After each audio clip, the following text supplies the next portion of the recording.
So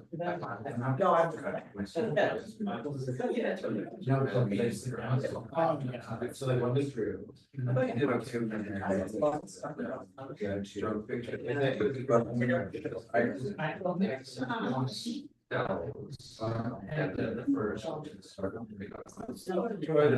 I was feeling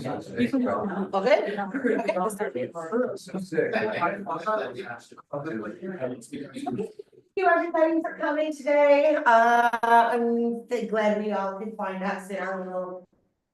Well, unfortunately, we were double booked in the space up front, so this is where we are today. Yeah, so just this is our camera, so that people can YouTube can see us for the readers to know. Stand not too far. Actually, we can still see. Okay, so we'll get started. So, Brockton Writers Series would like to acknowledge that we do on our land on the traditional territory of the Haudenosaunee and Anishinaabe, Huron-Wendat, and Mississaugas of the Credit River. And we have a requirement as people on this land to acknowledge the ways that genocide and cultural and oppression and colonialism have impacted Indigenous people in history and still continuing today.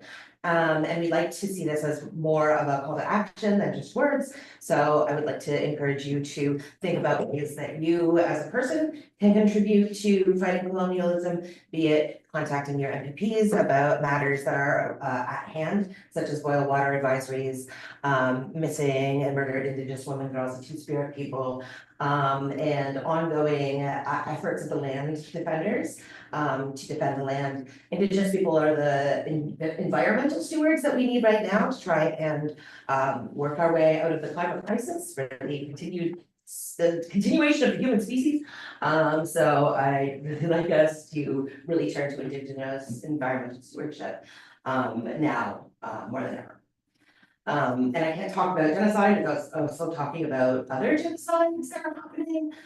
So we really hope that if you are here and you're involved in any sort of arts organization, that you would consider joining the PACB, the Palestinian Campaign for the Academic and Cultural Boycott of Israel, which advocates for boycotting academic and cultural institutions that contribute to the Palestinian genocide.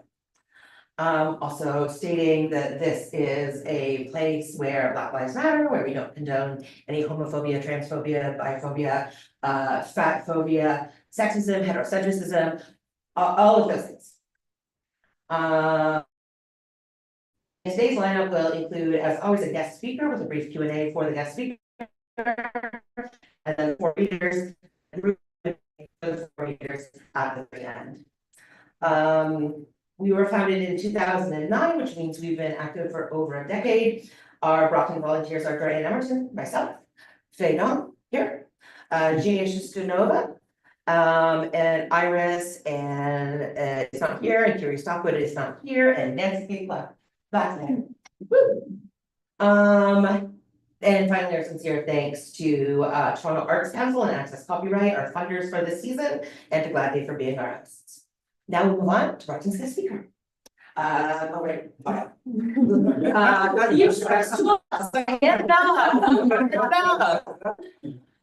Zio Axelrod is a USA Today bestselling author. She writes different flavors of contemporary romance and what she likes to call strange, twisted tales. She grew up in the recording industry and began performing at a very young age. When she isn't working on the next story, Zio can be found behind a microphone in a studio, writing songs in her bedroom or her recording booth, or performing as her fictional band, The Lily. Okay. Zio lives in Philadelphia in complete denial of the last 5 minutes of Buffy. With 1 very patient full-time indoor husband, 2 part-time supreme-pampered outdoor cats.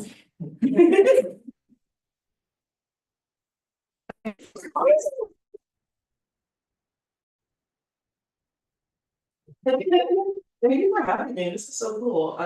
We're having been in Toronto a really long time, so it feels like coming home a little bit. But like you said, I'm Zio. I'm from Philly. That's my country. I'm speaking by that. I have been a published author for about 12 years, almost 12 years. I started out as an indie author, and it was a complete accident. And I think that this subject, which I usually spend a lot of time talking about, I'm trying to figure out how to truncate it down to 15 minutes. kind of to give you my background, I'll tell you how I feel about social media and call it branding. So I am a traditional singer. I was on road with my band, and when we tour in Europe, our shows were really late. And so I would get back from the gig at like 3 in the morning and be just like wired and not knowing what to do. And I've always written in some form. I started out with writing Buffy fanfic back in the day, which is still out there. You can still find it. But just sort of like for fun. Like I never had any thoughts to publish. And then during this one tour in the spring of 2013, I started writing this thing on my Tumblr blog about some, just a random story. And I had about 30 followers, and I was like, okay, cool. And they were like, oh, that was awesome, write some more. So a little bit more, and over the course of 9 months, I wrote 200,000 words. Yeah. And what I didn't know is that my story went viral on Twitter, because I wasn't very active on Twitter. And it wasn't until a friend told me, oh, actually, she was tweeting something about the character, and I was like, what are you talking about? She's like, oh, this woman writes this story, and she puts up 2 chapters a week, and I was like, and I was like, well, that's me, and she's like, yeah, okay, so I sent her the chapter that I was working on, she's like, oh my god, you have no idea how many people are reading this, and I didn't know. But those kind of viral moments are not anything that you can create or organic, right? I didn't set out to create a viral story, and I think that what's happening now in publishing with book talk and TikTok is that some publishers and some authors, indie authors, think that you can make something go viral, and so they engineer their brand or their marketing around that, and it's really not something you can do. But what you can do is control your author brand. I'm a big advocate of social media. I've been using it. I'm an early adopter, and I think that for some people it can be intimidating because there's so many platforms and there's so much pressure to be like a star, to be like an influencer almost, instead of just writing your books and talking about them. So what I tell authors to do, in addition to talking about your writing and your books, one, find your community, which you guys have already done, but also online, your online community, because whatever genre you're writing, there's a global community for that. So I go on Threads, because I hate Twitter, I left Twitter, or whatever it's called, a few years ago. I'm not on TikTok. But what I do on Threads and on Instagram is if I see something come across my feed from someone even that I don't know, if it's I got a deal, or I just finished my first manuscript, or whatever it is, I celebrate those people. Congratulations, oh my gosh. And they'll say something like, oh, I know this isn't a big deal, but, and I'm like, no, pump yourself up, like celebrate those wins, and you create a community that way too. And I think a lot of people think that you have to know the person or be in a circle or something like that, but that's how you create community on socials, is by celebrating other people in the field. And that's my one point, community. My other point though, is I think a lot of authors, when I talk about social media in my circle of author friends, like, see, oh my gosh, you're always on socials. I'm like, I know I don't get a chance to write any books because I'm always in threads and I'm in fandoms and stuff. But what that does is gives me another point of contact with my reader. It's like I'm not saying this to pander, I'm a huge rivalry fan. But I also like Interview with the Vampire, I like soccer, I like whiskey, I like all these different things. And if there's something happening in the world in one of my interests, I'll talk about it. And it doesn't have to be about my books or my book, because finding a point of entry with your reader that's outside of your books fleshes out your personality for them, because these days they want to know you. So it doesn't matter if you're writing your first manuscript or if you have 15 books out or 15, volumes of poetry, whatever it is. Like finding people who have more than one interest with you creates a connection with them. It's the bond. It's really, really cool. And I think that for a lot of authors, the idea of marketing themselves on social media and branding themselves on social media is intimidating because you feel like you have to talk about your books all the time. The more you talk about your books, that 22 points of contact or whatever, like if you see something 22 times in 6, throw that out the window. You don't want that with this. What you want is to be a full person, be a full author for your reader. So, Heated Rebel, I use it as a point of contact because you guys should be super proud of how amazing it is. I am Philadelphia's #1 loon, #1 fan of Heated Rebel. I didn't create that title. I just celebrate the show. And whenever I do an event or go to an event where it's like that theme, people will be like, oh my gosh, I saw your threads, you were talking about this. Oh my gosh, you write books? I have to check out your books. It's like another way for them to connect with me without me just saying, hey, buy my book, my new book is out, my book is on sale, look what I'm writing. You know what I mean? Because that becomes repetitive. And sort of like I think people get blinded when you do that sort of marketing. If you're constantly talking about what you're doing yourself, instead of something that you're into, or another author that you love, a book that you read, or something else that you're interested in. And it gives them another meaning. That's the short version. It's less than 15 minutes. So can we just do questions? Because it's really hard to like condense it all into one thing. Is that okay? Yeah, Can we yeah, jump into sure. questions? Yeah.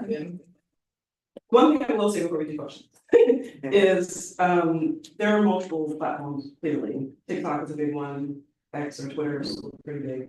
Threads is coming along nicely in the literary community. It started off really slow, but I feel like there's a really good book Threads community there now. Don't feel like you have to do all of them. Like, don't feel like you have to be on every platform. I think Meta, as much as I don't like them, sorry, makes it easy for you to post something on one platform and then cross post to another. You can create posts, like create a bunch of posts on one day, like a Monday, while you're having your coffee or your tea, and then use them and spread them out throughout the week. Like, don't feel like you have to do every day 2 hours being online. I saw a stat a couple of years ago. This guy was like, it was on X, of course, but he was like, you have to post 2 tweets a day and 3 reels a week and da da da da da. And I was like, what? When do you write? You know, when are you actually creating the thing that people want from you? So don't feel like you're gonna have to be on every platform. Find the one that works for you, and don't happen. You got express yourself on there. That's all I'll say. Okay. Questions? Sorry, I talk a mile a minute, and I'm like. Is there a platform you prefer? Right now I prefer Threads because it reminds me of old school Twitter. Yeah. Like, it's very conversational. They have these communities now, which are still rolling out, but like the book Threads one was very small. And I think once they created an actual community for it, where you can follow it, it just started to. That's called Book Thread. Book, yeah, it's just a community. They have those little blue tags that they have that you can follow. But yeah, that's the one that I like right now. And what kind of visuals do you put out on Instagram? Instagram is interesting because video still seems to be king, but they do suppress, it feels like they're suppressing reels a little bit right now. So I don't do a lot of reels. I do anything visual, anything with music, which it's really convenient that they let you use music. But yeah, anything that's like catching a trend can be hard. I write romance, so our trends tend to go really, really fast, you know? Yeah. But if something like, there was one a couple of years ago, I had a character who wears glasses and Andrew Garfield posted some award show moment. And I was like, they're like, that looks like your character. I'm like, cool, let me grab that. Like, you know, so it's really hard to do, but I think a mixture of stills, music and reels, stories, text-based stuff on Threads, like, yeah, you can mix it up. I don't think there's any one thing that's really, really. See, I'm such a like a words person. Yeah. I have trouble figuring out what even stills I should put up. Like I just can't. I like just, can I just write? Like, do I have to put it? I think for, what do you write? Oh, I write all sorts of things. Okay. So like when you're working on something, we'll just say you're writing about wine, you're writing a story about a winemaker or something. You know, a beautiful shot of a vineyard. Under whatever you're wanting to say about, you're doing some research, or you're in this scene and oh my gosh, this line is grabbing you, this character really got you. But pick an image, like, you know, get something that's license free. Creative Commons. Yeah, Creative Commons, yeah. But pick an image that is evocative of what you're feeling, or what you're trying to say. Because that combination of word and visual is something that will draw people. It's just me. I just. No, that's not just you, totally visual. I always tell people, I have these archetypes that I follow in the longer presentation. I talk about them where there's like a lot of authors. I spent a year watching what other authors were doing before I published anything, because I was really curious about coming from the music industry, what it was like in publishing and how people marketed themselves. I started as an indie. My first 8 books were indie, and then I did the trad thing. And it's like the personality of the author really dictates how they present themselves online. So you have authors who everything is very curated, everything is very, the color palette, everything's very, the fonts are all the same.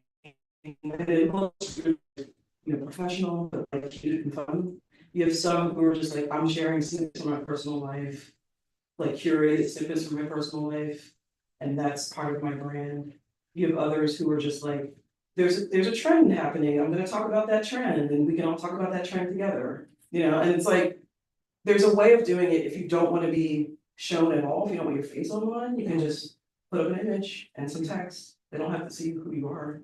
There's a way to do it for every person without feeling like it's taking over your life or like really intimidating. You just have to find, like, look at the authors that you admire, see what they're doing, or just, you know, scroll through Instagram and see what other people are doing, and I can do that. And then just find that, you know, best practices. Curious about your experience as a musician versus. My book came out last night, or I had really much before.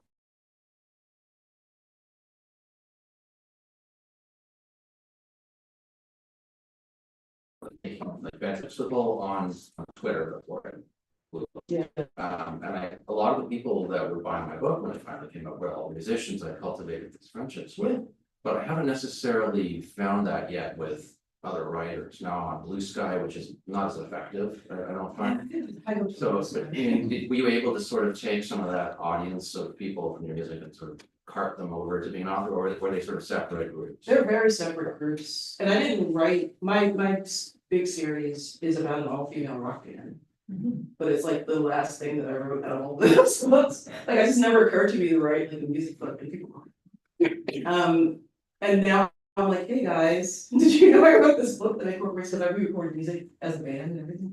So it's starting to trickle, but my first couple of books, I didn't tell anybody that I knew that I was writing. The first one came out, I did it without even telling the authors that I met, and I quietly put it out just to see what the mechanics were of publishing a book. And it got reviewed in USA Today, and suddenly it was like everywhere. And I was like, oh, I guess I have to start telling people now. My dad's like, I want to read that. I'm like, oh gosh. So I gave him like a PDF on the site saying no. Oh, the Amazon version. I'm like, no. But yeah, I don't think of it as like trying to bring in an audience that I already have in a different medium. Maybe it just didn't occur to me to do that because I was so like separated from my head. But what I did find was that a lot of the authors that I met in that year were the ones who were championing my books and the ones who were buying them and sharing them and giving them away to their readers and stuff. I've always found that my clients as an editor always think it's incredibly cool that I'm a musician, like they think I'm off, you know, doing cocaine. So Right. in reality, it's not that cool glamorous. So like, It is really not that glamorous. That's what my series is about. Yeah. Kind of, sorry for listening. faux rock, ambient, there is. I used to be in a folk duo and then I went rock. I did have big hair once and wasn't a rock band, but that was a problem.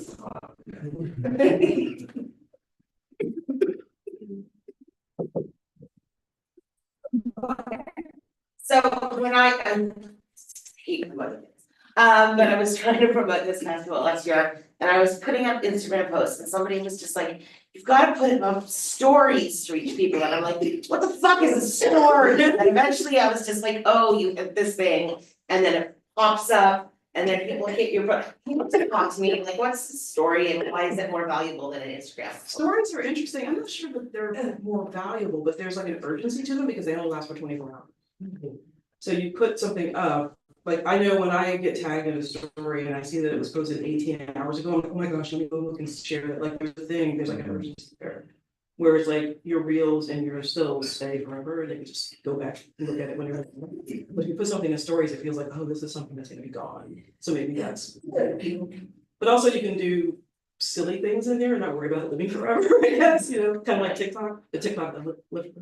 Instagram kind of rotates to what it puts the most focus on at the Yeah. time. Right now it's trial reels, but for a while it's stories. So whatever they're currently pushing out to the like For You pages kind of rotates.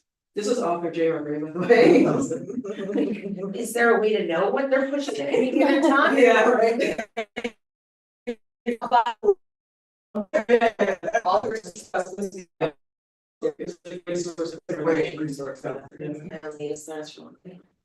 And it's about. Yes. Just go to the book for its community and follow it. Okay. So you can share stories? If you're tagged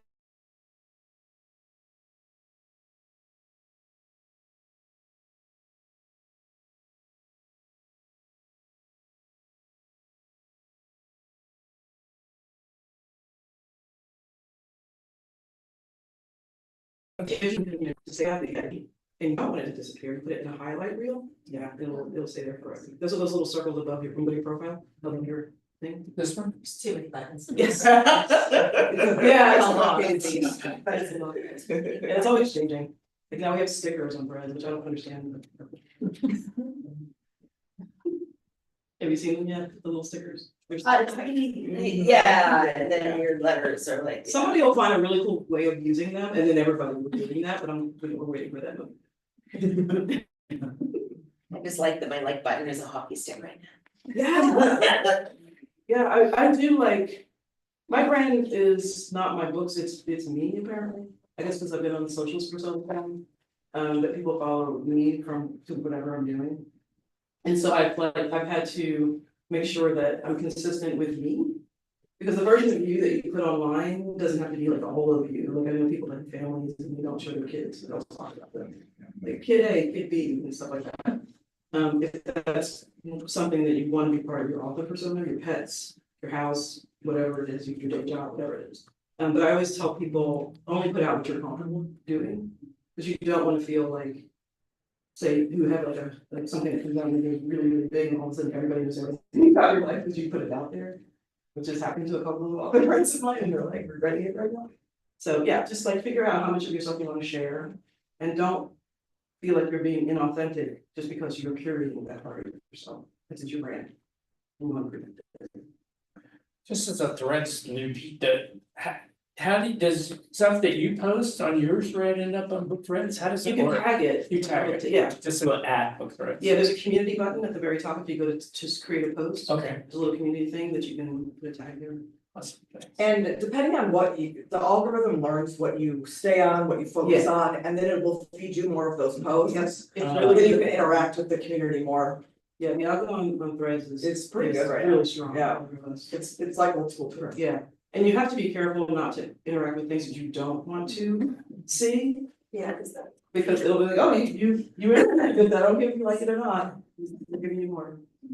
I'm gonna say on your point of your persona being yourself, Mhm. I think that helps with branding when you pivot too with your writing, because if you put yourself in a tiny niche, then people don't necessarily follow you when you're writing other things. Yeah. So your way of doing it is better, I think. Yeah, I think it was just coming from the indie music world. Where I did all the things, I wasn't worried about separating anything, and so I came in here and I was like, I'm gonna write whatever I write under the same pen name. And people were like, you should have separate pen names for each thing, I'm like, if I'm writing kid lit and erotica, then yes. But I don't need to do it for whatever I'm doing, yeah. And if you're writing kid lit and erotica, definitely have to do it. Sleep. Very confusing. How often do you post? Lately? I mean, does it have to be? Yeah, I guess what I'm saying is does it have to be a rigid schedule? Can you like leave it for a month and then like? No, well, so. Like, no, she says. I would say, post however often you wanna post, but be consistent. Okay, If it's once a week, it's once a week, right. because the algorithm will, okay, once a week this person posts. I mean, TikTok was frustrating to me because it didn't matter, at least for me, it never mattered when I posted, how often I posted, it just would not feed my stuff to anyone. It was suppressed, and so I love Threads and Instagram because, although Instagram has got really crazy with the like stuff, people I don't even follow, and people, they like the thing that you liked, and like, I don't need to see that in my feed, like, I just. You know, you don't see the people that you're following so much, and you can move that algorithm to Threads or to Instagram or something, I don't know. But Threads is really good at learning you and your habits and stuff. So nine, I was gonna say nine, it's like 6 in the morning when I wake up. It's like, here's some heated rivalry stuff. I know you do that first thing in the morning, and then later in the day, it's like book Threads. Romance book Threads. Yeah, soccer.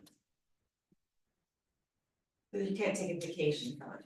You can, but I mean, there are schedulers out there, like a lot of them have built-in schedulers, I think. It starts with scheduler yet? I don't think it does, I wish it did, because those are great, I mean, they're the ones you can pay to do it for you. But being able to create a bunch of posts on one day, I have like a Google Doc that has all my text in it, and I'll just pull it from there and drop it in the post. Put it in one and put it out, it takes me a couple seconds rather than sit in there and closing it and find the image and all that stuff. So if you're taking a vacation, I would say if you don't use a scheduler, just create a bunch of stuff that you can go, give me a second, okay, post, I'm done, and then I'll, and, you know. Just be consistent.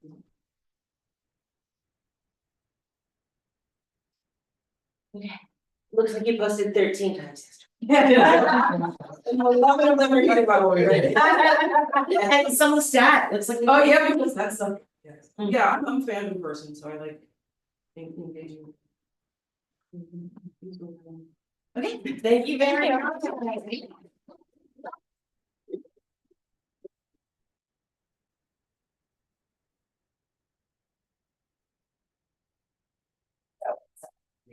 Ever since I got caught cataract surgery, so I can't see you without them, but I can't read my phone within them, so. Sorry, I'm gonna get a bruise on my nose from all of this. Now that we are reaching the world with our very own Brockton Writers Series YouTube channel, we would love your help to make it official. If you could. Yeah, that'd be great. Like and subscribe, like, you know, if you're going home tonight, and then I was actually, yeah, it was good. I should like the video of it. That would help. Like, subscribe to our YouTube channel, because we were just talking about algorithms, like the more likers and subscribers we have, the more we get boosted in the YouTube algorithm. And people are going down YouTube rabbit holes on books will find us. So that would help. This is also when we put up our QR codes so that you might donate to us. We had a little bit of a trouble of funding for this year. Our usual grant didn't come through. We managed to make it work with the 2 grants from Toronto Arts Council and Access Copyright. But all of the grant applications that you write want to see your donation funding line as well. So it really helps us if you can donate. This is also on all of our social medias. It's pinned to the top of our Insta page, so if you want to share it with your friends so they can donate as well. And then this is the QR code so you can follow us on social media.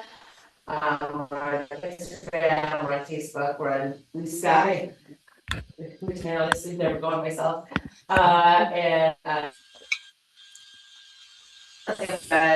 We'll look into that. As I mentioned before, I'll look for you. There's nothing else. Tag them on Instagram and I can tag you. You couldn't tag. Oh, yeah, it doesn't let you. It doesn't I think you have to turn off. Yeah, there's a setting that you have to go in. It's limited. Because it's good promo when everybody's coming to tag. For sure. Okay, we're gonna have to take this back and look into that, right? I'm like, now I'm looking at it. I can tag them, so maybe I was. Maybe I'll leave your friends. Yeah, there's a setting where if you are following each other. Oh, you it's can only because we're put mutuals. those- Yes. Okay, So if you open it up so that anybody can tag you, or that people following you can tag you. right, because then everybody we book can help. Yeah. Thank you so much, this has been very helpful for us. We are learning. Okay, and now for the readers, again, if you're watching from home, and you have questions, please like type them into the chat. There's a bit of a lag, so it helps us, if you can, put your questions in as they come. We'll bring all 4 readers up, at the end, and 2 of them are virtual, and, ask the questions all at once. So first up, we have Ottawa writer James K. Moran, who writes across genres with poetry and speculative fiction in burly tales, bywords.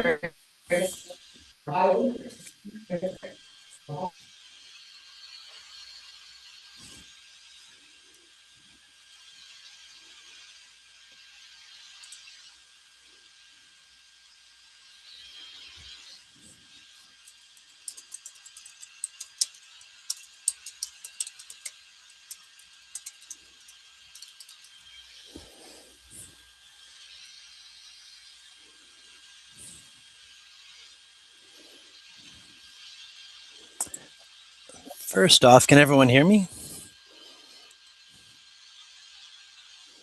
Because I cannot hear anybody.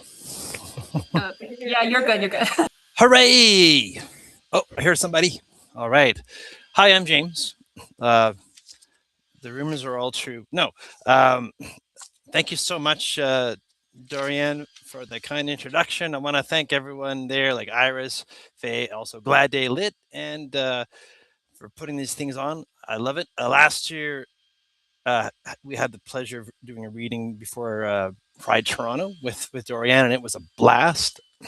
Also, Zio, great job. That was great. I'm also looking forward to the other readers. I'm glad I'm going first, so I don't have to be too nervous. I'm looking forward to hearing Justin and Alistair and Matthew after me.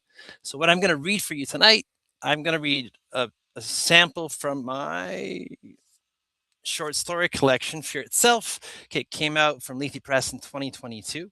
So I'll read a bit from that, and I'm also going to read a couple of old poems and one new poem. But I will not tell you which ones are old and which ones are new.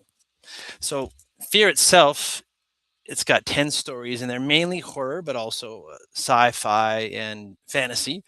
I liked doing story notes, so my publisher let me do story notes at the end, so I'm pretty happy with it. What I'm going to excerpt is a story that's called James Harker Tries to Have the Talk, and it concerns a young bi mage who's in a bit of a tight spot. So the story is James Harker tries to have the talk. The demon grinned from under her mass of tousled hair, moved forward and reached for James's cheek. So, you've chosen, she said with a beguiling smile. Will you let me in? He backed further along the wall. He bumped into something hard and flat and heard it scrape along the floor behind him. It was one of his framed favorite posters. While everything else in his studio apartment lay in disarray, he had deliberately placed that poster earlier at around 8:30. James smelled strawberries and light sweat. He reminded himself it was what he imagined the actor smelling like. There was a wet sound of movement from behind the image of the woman. He spotted a tendril sluicing towards his right foot. He set the grimoire down. Although it pained him to do so, he had chosen his weapon. Quickly, he strapped the guitar on and strummed the silver strings. He was off key, his rhythm erratic. Jamie, there's no need for further theatrics, the voice said. You will be my guest now. I will taste more of your blood, your excretions. You will see and hear many new things, including music, not from this plane. I'd rather stay here, he said. And here, it said, glancing at the poster, we can do such things that you've watched as mere entertainment. That's what you want? Yes, Rebecca Hall said, watching his face. I'm an entity from the lower castes, little boy. Little novice mage that I long to. She looked him up and down. We can do everything of this world, but you can also come to mine unencumbered by having to always choose. I can save you that and leave you only an eye for the fairer sex. He strummed another chord, picking a melody at the same time, a trick he'd been working on. The thing made a sound that could have been a snort of derision or a grunt of pain. Rebecca frowned. The tendril paused. In desperation, he turned the knob for the high E string. The silver string wound tight and snapped loose. He freed it and whipped it in front of him. It sang a wispy tune through the empty air. The tentacle shrank back as the string kept singing. He lay the string down lengthwise in front of Rebecca. With respect, I reject your generous offer, he said. You're right that I don't want to choose anymore. I want both. Rebecca Hall's face and shape dissolved. James's stomach roiled. Then I shall take you and show you other things regardless. No, he replied. The tendril, narrowly avoiding the string, clasped his right foot in a shock of wet cold.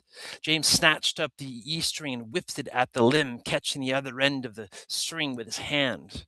With all his strength, he pulled the wire like a garrote around the tentacle, a clean, hot, hissing sound. The severed chunk hit the ground, twitching. It's working, he thought. He vowed that if he survived, he would call Sarah and thank her for the pack of guitar strings. He would use the number on the slip of paper she had slipped into his wallet the morning afterwards. You may walk through the darkness, she had inscribed in cursive, but you don't have to walk alone. He started to feel sick from the wafting stench. Another tendril snapped toward him. He swung the string and nicked the limb, slicing off bits, spattering dark liquid. It lashed his left thigh before pulling back. Then you must pay for pulling me across countries you have never seen. Nauseated, he snatched a container of sea salt from the floor by the foyer. Half crouching, he poured what he prayed was a circle around the middle of the room and around what must have been the center of the demon, though James never looked. He wasn't sure he could, even if he lost his mind enough to want to try. He set the canister to his left. From behind him, he pulled the framed movie poster closer. He retrieved the grimoire, laying the book open on the floor in front of the silver, slime-covered string. He was confident he had the right passage in the Book of Summonings now. His temples pounded. Youthful shouts floated across the Harvard Commons, filtering through the snow and cold down into his dungeon of a flat. The sounds of play were apparent in the still evening. James imagined the demon leaving the confines of his flat and roaming at will across the other residences. His heart sank. Another tendril crossed the salt line, wrapping tight and cold around his calf. The floor slid under James. He was dragged forward. He wasn't considering consequence as much as the lines he had to deliver. He repeated them, speaking slowly, enunciating as clearly as he could as the thick tentacle tightened its grip. It continued to drag him slowly. He felt the grit of salt through his shirt. You shall be able to come through, but only here, to this place, he yelled. The thing was trying to refuse him and withdraw. It pulled James along with it towards whatever void James had sprung it from this evening. You'll be able to taste this world and be in this world, he added. This offer meets all of your conditions. He didn't know when he had started screaming the portal closing incantation, only that he felt his mind was bending. It leaned in a certain direction just as his body was loudly proclaiming the pain at his shoulder, thigh, knee, temples. A burst of cold air hit his face. He readied himself. If he was going to die, God damn it, he would face his murderer.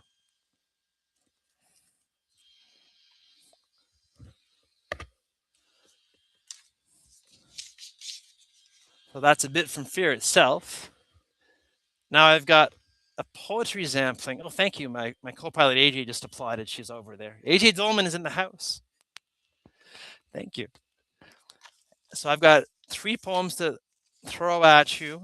The first one is about Danny Kaye. Danny Kaye was a matinee idol in the 50s. He could sing, he could dance, he could do pratfall, he could act. He was also queer. He had a secret life. And this poem got me on the honorable mention roster for the John Newlove Award a few years back here in Ottawa. I'm fond of it. It's called Danny Kaye Winks at the Viewer Through Time. Danny Kaye winks at the viewer through time.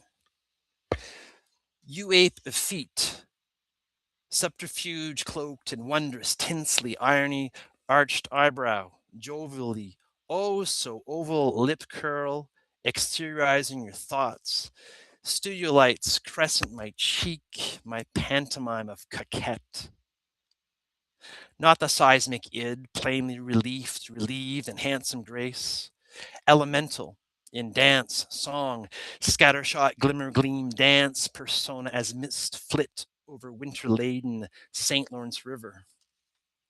outstretched arm, flicked wrist, describing here are my secret haunts, the bed piled high, coats stacked in the other room at a Hollywood social, the whiff of stale beer, acrid urinals in a downstairs bar, the doubly glancing under fedora, down night streets, your glinted pupil, refracting on celluloid, murmurs, of course, I am.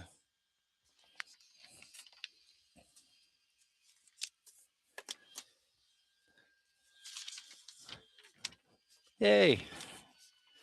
Thank you. And the next poem is called Heroed. It's about how your relationship to clothing changes. Your clothes change, or you change, and you change your clothes. Well, you get the idea. Heroed. Used to think that I liked that trusty plaid, red, blue, and white collared shirt for writing, or October shirting it like Jack for the Beats, or Eddie Vedder with Pearl Jam touring 10, intoning once upon a time I could control myself, reconfiguring my university trajectory or guiding it, yet now donning the shirt, I glimpse a flash of red, blue as of a cape, and in my head, John Williams' Superman theme song, thuds, a distant, animalistic thunder dance beat, growing as I turn, let the shirt fly behind.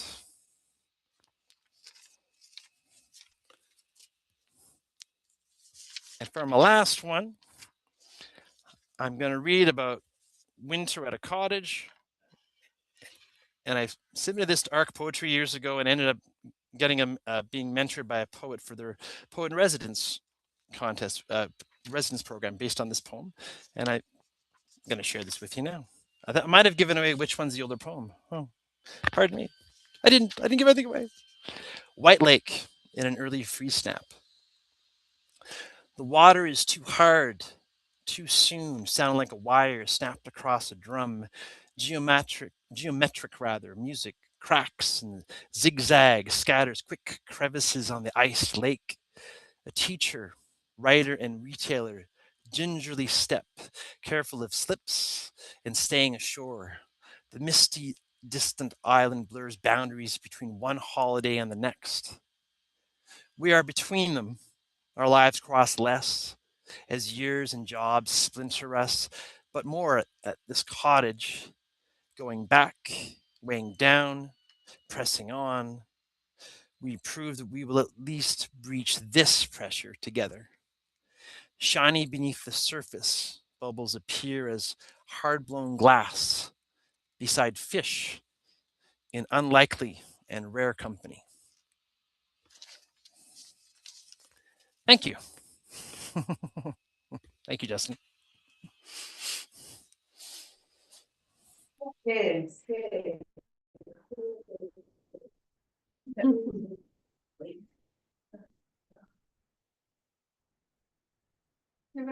Alright, thanks so much, James. I find it so interesting when people can be like poetry and fiction. Every once in a while I try to write poetry and I'm like, oh, I'm not good at that.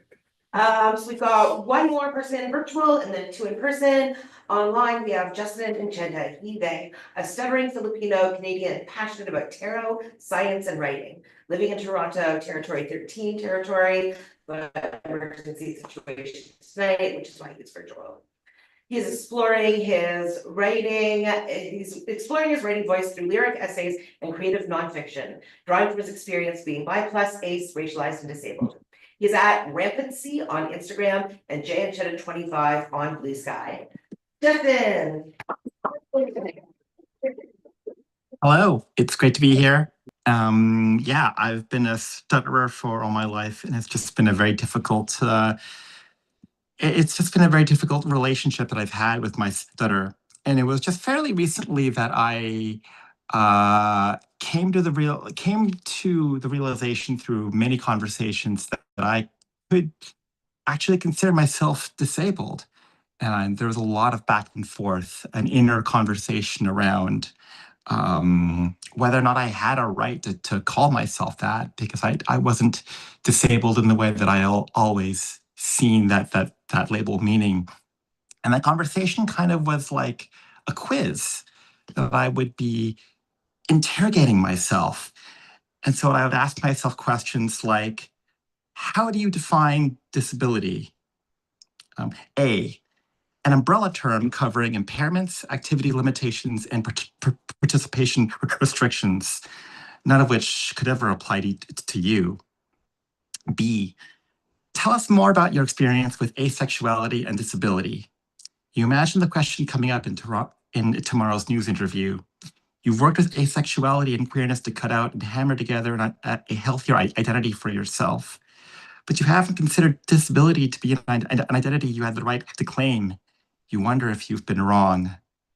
C, you ask the bus driver if he's going to Rexdale Boulevard. At the hard R sound, a set of locking pliers clamps on your throat. The tightening screw turns until your voice is a raspy wisp of air. Your dry throat and spasming vocal cords transform you into a twitching mass of tissue and bone. 2, how has your stuttering been an impairment, a problem in bodily function or structure? A, it's not like you have reduced hearing or sight. You can still talk normally sometimes. You don't have a chronic illness or need a mobility aid, so maybe it's just the product of your imagination. B, you remember a PBS science show on stuttering, the medical animation of vibrating vocal cords locking together, slamming shut like angry doors. You hold your hands to your throat, replaying the clip in your mind. Real people don't talk like that, but occasionally you do. There must be something wrong with you. C, take a look at this, your friend says, opening his psychology textbook and showing 2 brain scans. The normal is lit up like a Christmas tree. By comparison, the stutterer's brain was muted. A holiday disappointment. You can see here where the speech centers of the brain are active. In the stutterer's brain, the activity patterns are different. You cross and scratch your arms when you visualize your brain dulled and dimmed out like that. 3, how is your stuttering an activity limitation, causing difficulty in performing tasks or actions? A, you want to ask, do you know where I can find the cinnamon? But thinking of speaking hardens your throat. You feel that screw turning, your brain dimming, but you open your mouth and hear the speech flow from your throat, fluent and effortless. B, in a music shop, you try to ask, where can I find the Sakata action CDs? But your speech arrives dismantled, tumbled in misshapen phonetic chunks. Is it your thoughts or your throat this time? The cashier answers with a demure smile. C, the phone cuts to the Canada revenue agent. Please tell me your name, he orders.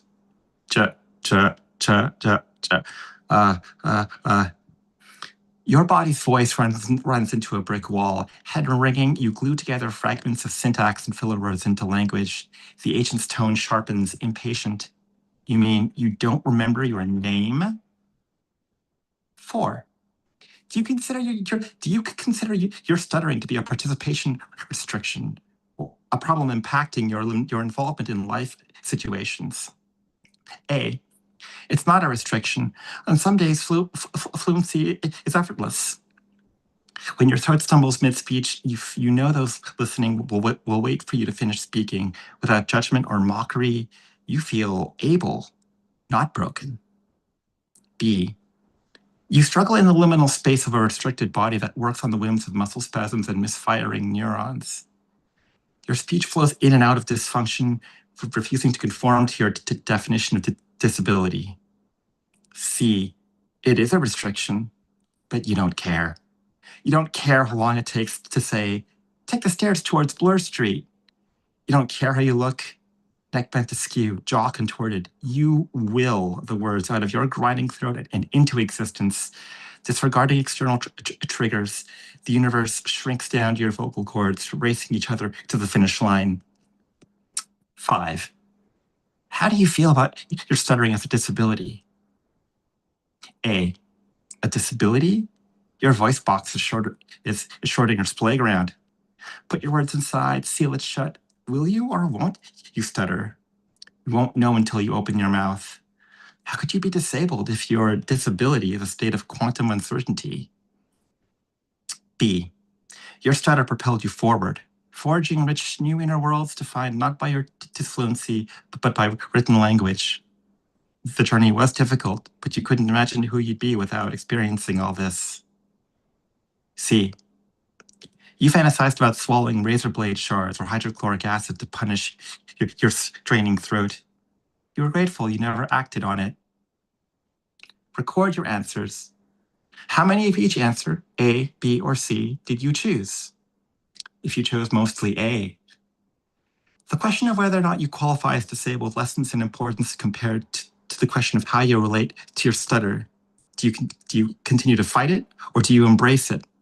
On more days than expected, you can pass for fluent, but they don't zero out the days you can't. If you chose mostly B, your stutter is like every other part of you that walks that tightrope between self-love and self-loathing. Gaining normative fluency would be comparable to losing a piece of yourself. Your body wouldn't find a substitute variable for your stutter. That equation would no longer make sense. If you chose mostly C, well, some say your stutter is a challenge, not a disability. Yet no one denies the battles of attrition you've been conscripted to fight for your voice. Every social interaction is a whistle commanding you to jump out of that trench and charge into disputed ground, praying your dignity will survive. If you chose mostly A, B, or C, well, there isn't a right or wrong option here.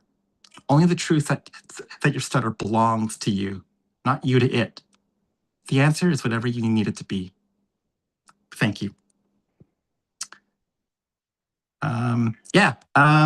I guess I have a little bit of time, so I'm going to try to squeeze in something else. Actually, hold on a minute. And that piece that I read, by the way, was published in Carte Blanche, and it was also reprinted in the Festival of Literary Diversity, the last year's program. Okay, so I'm going to try to squeeze this in. This is a piece that is forthcoming in Prism issue 64.2. It is a prose poem, and it is a letter to the elevator technician who rescued us on June 6th, 2024. When the jolt from your machine turned us into salt grains in a shaker, I was terrified. No, not of the prospect of plunging to our deaths, but the potential of being trapped inside that 6x6 metal box with mirrored walls for hours with her, trapped with questions hanging in the air, suspended in the space between us, like, why don't we have a relationship anymore? Her wording about our connection, not mine. Or why do you act like I'm always mad at you? Or when is she going to do her share and start cleaning? Or when is she going to get a real job? Or why do you look like a caveman? Or you have a big tummy. Why don't you start reducing because you eat too much sodium, you know? Her wording about my body, not mine. And it terrifies me because what goes unspoken terrifies me, just as it should terrify you. Because it's messy as a coffee maker, she shouted, which rocketed my blood pressure and sent the tone of her voice to the moon. Because it's inconvenient, like the 5th weekly subway sudden closure, which made her come home an hour late, exhausted, and deciding that shaming me over the supper I cooked her was more nourishing to her soul than a communion wafer, knees bent in penitent prayer to Jesus, because it bleeds like when she threatened to leave us unhoused, because it's shameful, like the time I showed her my favorite blue raincoat, and she scoffed, calling me a simpleton. And I spent the rest of the week looking at the floor, and my God, how I still remember that day after more than 30 years, even though I can't remember what the angry CRA agent told me 5 minutes ago, because it's unavoidable. Like the color of my skin undressed, but like the hues of my sexuality unseen, like the shades and tints and tones that fill my vision when I stutter, when I say I can't remember, when I say I can't think, when I say I don't know, I don't know, I don't know, I don't know. So when the jolt from your machine sent us reeling, confused, and slammed our bodies the way you'd shake and tap a ketchup bottle, I think she was terrified of the same things too. So after a half hour, we screamed and shouted and yelled, not at each other, but at you, at your machine. and the pulleys, servos, and circuits you've known so well that decided to trap us, not just with each other, but with ourselves. And being trapped with yourself is probably the worst thing that could happen to you. So we wanted so desperately to get out, not because she had a flight to catch and I promised to see her at the airport, but because we wanted to get away from ourselves, from the parts we each come to see within ourselves as terrifying, as messy, as inconvenient, as bleeding, as shameful, as unavoidable. And that's why we were screaming so loud, picking at the jammed door so much and so hard, and so often we must have left dents on your knife-polished stainless steel door panel, must have left welts in our toes, why we screamed and swore and yelled at the security guards to come get you. And when are you going to be here? And where the hell are you? And where the fuck are you? And that's when I realized how wonderful it was to be so mad, so screaming red ketchup smeared all over the walls like shit mad, with each other together, at you, at the voice on the emergency intercom instead of each other. And together, we poured slowly out of the elevator as you looked at us, a face between floors, like a body caught between the frames of a movie reel. Thank you so much.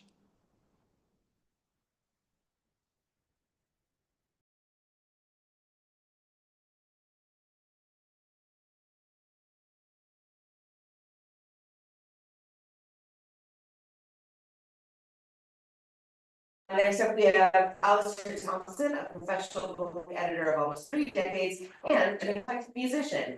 Two, I mean, we already all know this. 2 writers/musicians here tonight. So great.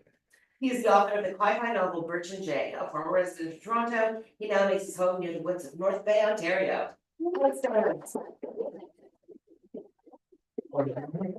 I'm here with this, Birch and Jay, which I'm ready to tonight.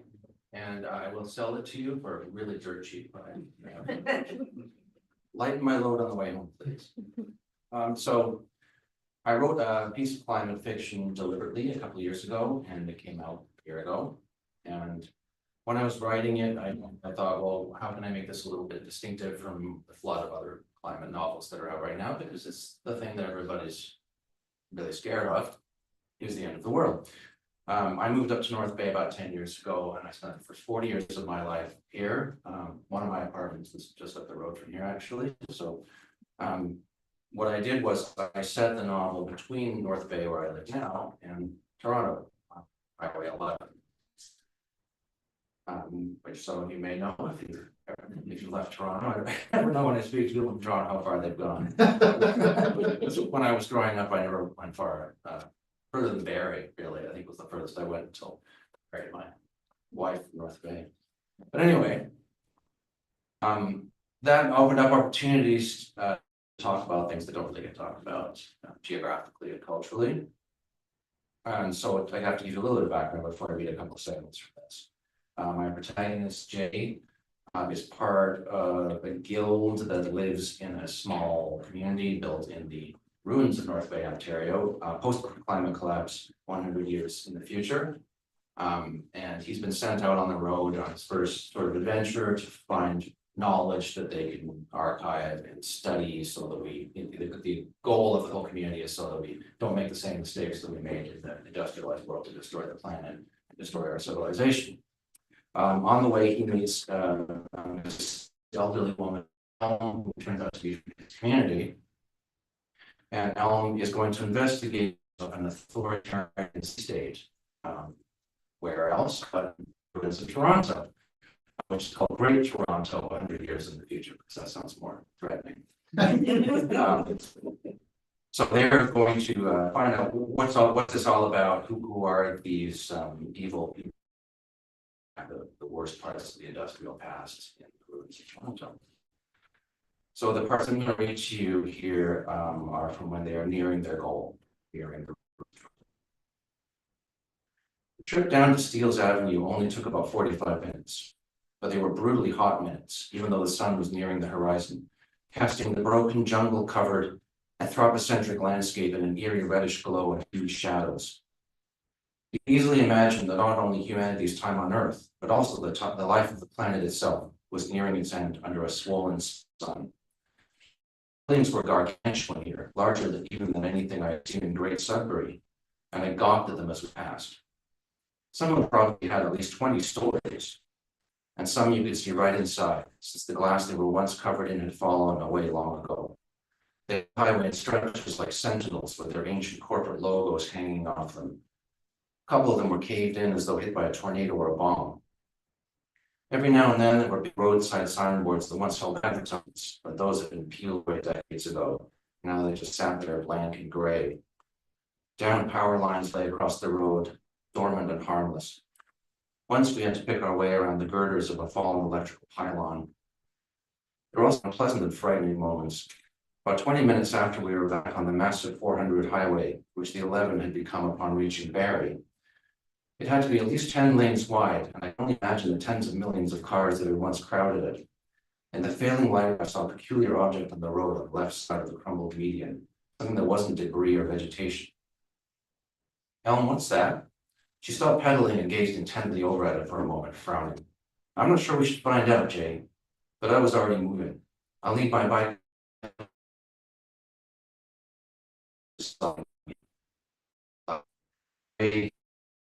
I approached the object. You could see it was long and shaped like a person, and that's what it was. I stopped about 10 feet short of it. It was a human form, still dressed in long sleeves and jeans, lying on its side, though I couldn't see the front of the torso. The hand that stuck out from the sleeve and the side of the face that I could see showed bones protruding. Dried, pecked, almost absent strands of flesh and skin. This person died some time ago, and the scavengers had done their work. It was so dried out that there wasn't even any odor. I just stood there frozen in place. I'd never seen a body like this, just forgotten and abandoned. It was so undignified. I heard Malcolm just behind me. Looks like they'd been dead a little while. A few seasons maybe, but maybe not long enough for our comfort. We can't say how they died. Could have just given out. Could have violence. I turned around, glad to look away from the sight. Do you often see dead people on the road? She shook her head, put an arm on the small of my back to push me back toward the median. No, I've seen them, yes, and sometimes a lot fresher than that. Sometimes ancient, sometimes piles of bones. Millions of people don't just disappear entirely without leaving some traces. And life for people who don't belong to a community can be hard and short. And there are lots of predators and bandits, so untimely death is a frequent reality of this world, Jay. It can't be avoided. I guess you just learned another lesson. Skipping ahead a couple of pages. We clambered slowly and painstakingly down the grassy embankment and past another strip of elevated parkway that had long since collapsed. If we'd realized it was there, we could have used it as a ramp to coast down off the highway to Steeles. I had no idea what was below and couldn't see my way at all, so each footstep was a step into the complete unknown. This road was in even worse shape than the highway, chewed up with shrubs and grasses. Within a few decades, roads like this wouldn't even exist anymore. Eventually, the whole city, as unbelievable as it seemed, would be buried like the cities of ancient cultures under layers of earth and vegetation. But this time, maybe no archaeologists would be left to dig up its secrets. Nature could reclaim and swallow up any environment, even a completely artificial one, given time. This scene made that very clear, and the end was in sight for the buildings and roads of Great Toronto. Even though it was now quite dark, there was a glimmer of moonlight through the clouds. I would have been completely lost without Ellen leaving. She told me her night vision was very keen after so many years of avoiding the full heat of midday. We were surrounded by waist-high thickets of what I could tell were mostly ragweed. Other than getting a bad fright from a group of raccoons that ran out in front of us, we spent a quiet half-hour plowing our tires through the grasses and old hummocks, but the terrain got too rough and we eventually had to walk, swishing along in silence as we picked our way forward. I could feel more than see the looming black wrecks of seemingly endless stretches of industrial buildings on either side, concealed by trees, and I could understand why I had chosen this route. No one would have any reason to be out here at night. It was totally awesomely split in lights other than the occasional hoot of an owl and the perennial calls of crickets. It was slow going and I was already yawning. It was also still very muggy, so I was covered in sweat. Eventually she filled me in on the plan, her voice drifting back a few feet. Up ahead is what used to be the city's main street, Yonge. Once we're there, we'll see what the scene offers. If it's as dead as this, it'll be safe to head down towards the city. We'll just take a quick peek at the 401, which is just south of here, bunk down. I'm not sure where, but I'll find somewhere comfy enough. Get a few hours of sleep, then use the earliest part of dawn to take a better look. Surely they can't be monitoring every last kilometer of empty highway. Then we'll decide what further risks we're willing to take, or just go on our way. She fell silent after that. I just listened to the crickets and mysterious rustlings in the underbrush around me. I wondered what kind of predators would occupy the city. At the very least, there must be packs of coyotes. Thought I heard a few growls, but it was probably just my heightened imagination. Occasionally, there would be clearer patches of road, and we would mount our bikes and delicately ride for a while, slowly but faster than walking. She stopped and scanned around her major intersections, but everything was black and deathly silent aside from nature's night sounds. We didn't take any breaks, and I was just about to ask for one when we neared another big intersection. On the right was a patch of forest that may have been a parking lot, completely overgrown. Elm allowed me to have some water and a bit of food, and I gratefully sank down onto my haunches to eat. She remained standing, clearly still irritated with herself for the near run-in with the patrol. Okay, kid, we haven't tripped over anything and broken our heads. So far, so good. Young looks disused up here too. A little to the south, a quick look, and then we can rest for the night. She turned right and we made our way through what appeared to have been a more residential neighborhood. Leviathan crumbled condominium blocks looked awesomely ancient, lonely, and forbidding in the waxing moonlight. I took advantage of the illumination to check my watch. It was 11 p.m. I wasn't going to make it much farther. My legs felt like lead and my hands hurt from gripping the handlebars and guiding the bike around the obstacles. Finally, after what could have been hours of this near agony of larger and larger buildings hemming us in, we could see an elevated highway. 401, she announced quietly. Big one. Thank friggin' God, I muttered. I heard that, she said. Now be silent and slow. We carefully made our way out the ramp to the right. It still stood. The one I collapsed. I almost bumped into her as we reached the top and stood to her right. She was staring off into the distance. My goodness, she said softly. I followed her gaze, and there, far away, surrounded by an infinite pool of inky blackness, we saw lights. The lights of a city. It wasn't a huge area, maybe a few kilometers square, but they were electric lights, nonetheless, scattered around like glittering stars in the firmament. Far more lights. Sure, in Norway we had enough solar and wind to power a few lights in important places, but this is a sight I was sure I'd never see in my lifetime. Signs of living, functioning outputs of real human civilization that we built up all this room. The civilization, everything I learned and told me was lost forever. Amazing, she breathed. It's able to generate a lot of power to do that. It was such an impressive element, it might be something new and unusual. She turned to me to say,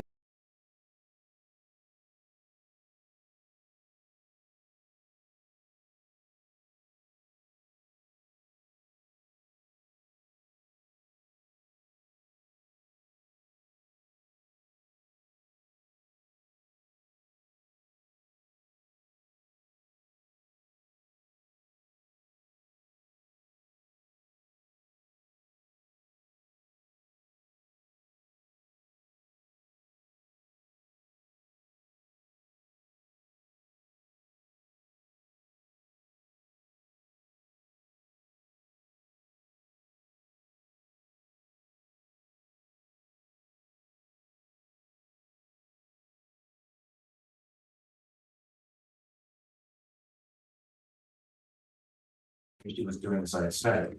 Intruder, halt now. I won't warn you again. This time with their menace. This time I stopped, dropped to my knees, still with my hands raised, and didn't move again.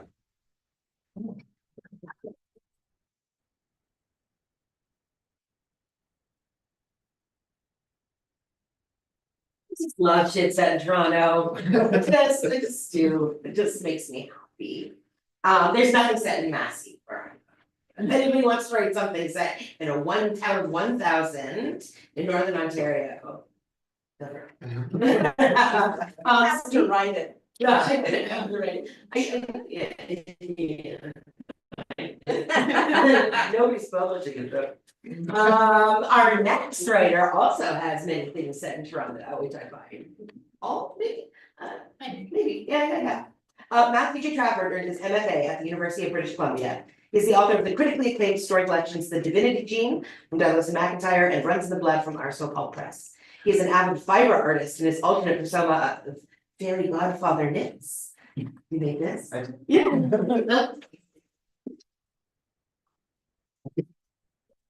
Hi, thank you all so much for coming, and thank you, you two people, for watching.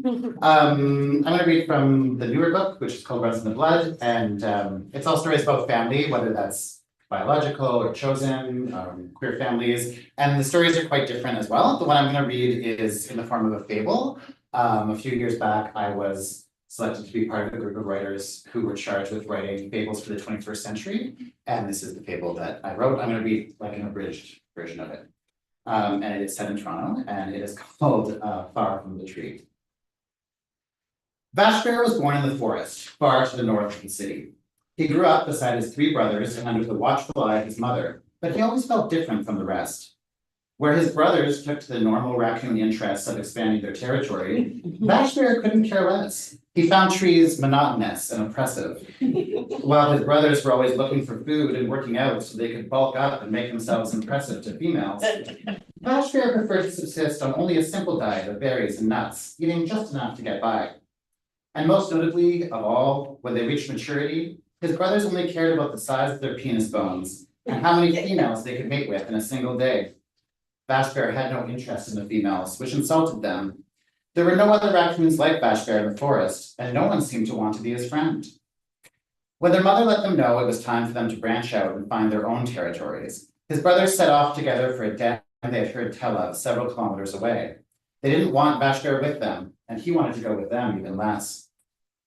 Mother, he said one morning as they were washing their paws in the creek soon after his brothers had left, is there something wrong with me? There are no mistakes in nature, she said. You are exactly as you are meant to be. If the forest doesn't make you happy, you should leave.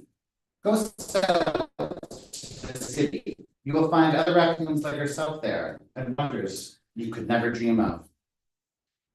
And so it was that Vashbear came to the city. The first few weeks were very hard, but in time, Vashbear found an apartment in a laneway garage and got a job as a mascot for a small airline that operated from downtown. For the most part, he liked his life with photo shoots and press junkets, walking red carpets and hobnobbing with other mascots and celebrities at private clubs. But sometimes, holding a $24 cocktail and saying the same slogans the marketing team had provided for him over and over, he would think of his brothers in the forest and wonder how they fared.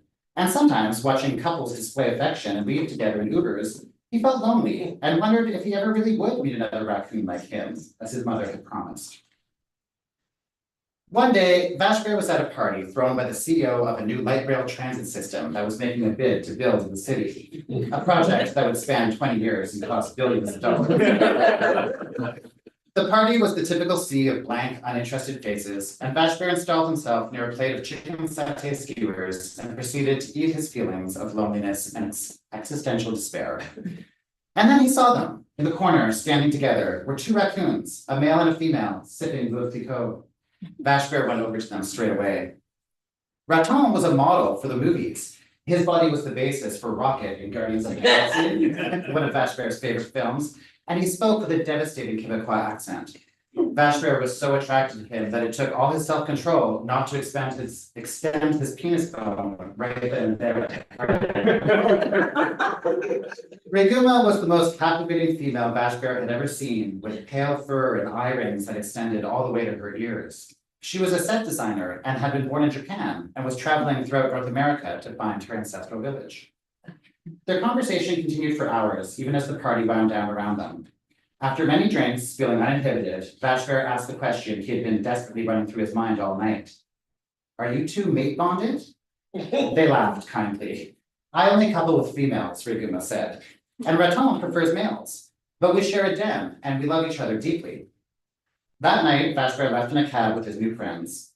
He and Raton engaged in mating behavior, and afterward they engaged in affectionate behavior. Raton found a spot behind Vashbear's ears that made him smile, and when they nuzzled and cuddled each other to sleep, Vashbear felt warm and happy.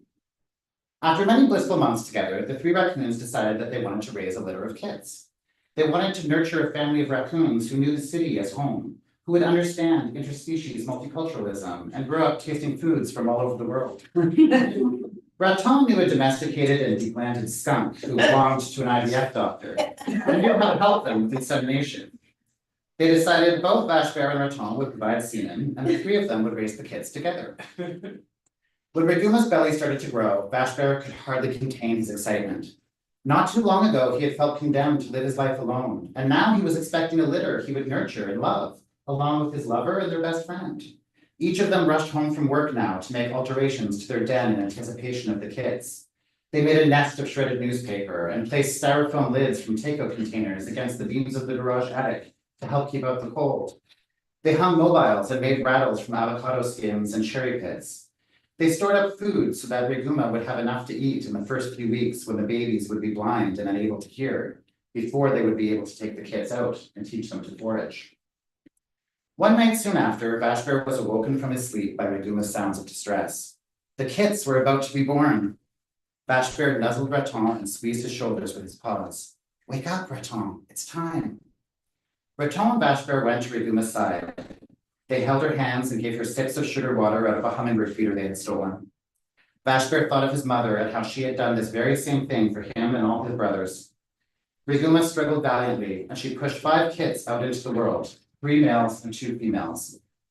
But the babies lay there, unmoving, side by side. Naked and pink and helpless, without fur, they were born still. None of them stirred, none of them breathed. The 3 parents cried themselves to the point of exhaustion. They licked the bodies clean. They memorized each little face and felt each little body with the most sensitive parts of their paws. Then they tried to decide what to do. Raton called a bear he knew whose sister had lost a cub.